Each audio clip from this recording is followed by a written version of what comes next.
হ্যাঁ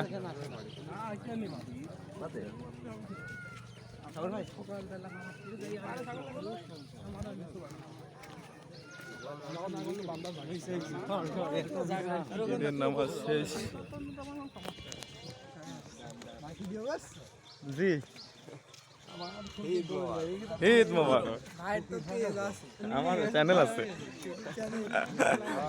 লোক অনেক অভাবী লোক নাই। না ওটি ঘুঘু পাখি, ওটি 33,000 ভিউ হয়েছে।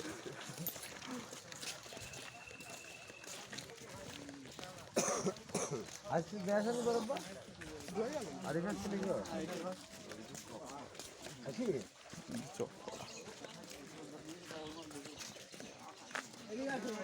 ঈদের জামাত শেষ, এখন আমরা গোরস্থানে কবর জিয়ারত করার উদ্দেশ্যে আসলাম।